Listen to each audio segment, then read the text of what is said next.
Okay, so ito naman yung isa din kakarating na VTFX Zoom G5. So makita nyo maganda siya. Para sa akin nasa na to 8/10 yung cosmetics, functionalities 10/10. So papakita ko lang kayo ng konting demo.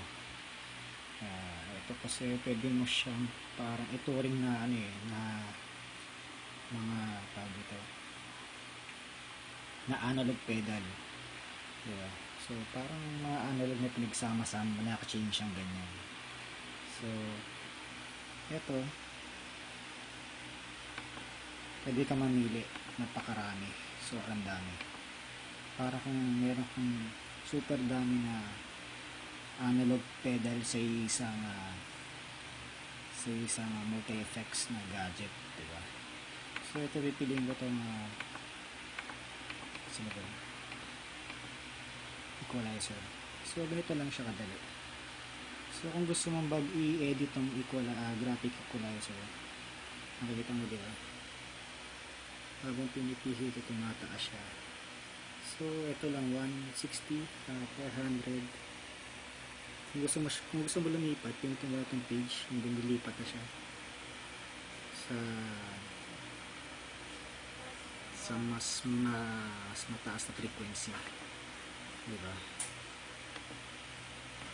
Yan. Kung gusto mo itong edit, taasan mo ito. So ito lang yun, marama mo siya, ganyan nakadali. Okay.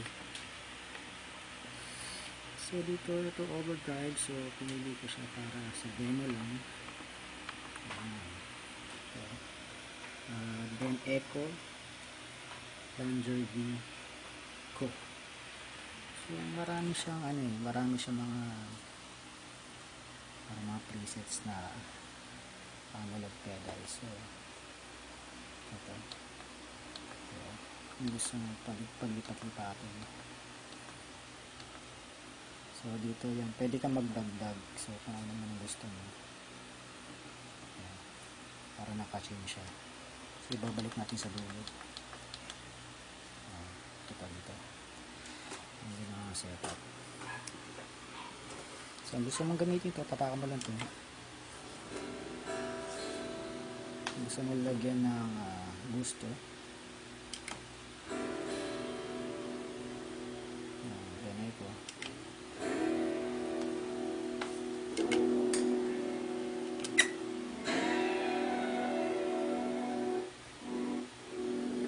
Nakita mo, naka-tube siya. Tapos mag-boost mo ito. So ang gandang effects. So text na lang or tawag kayo.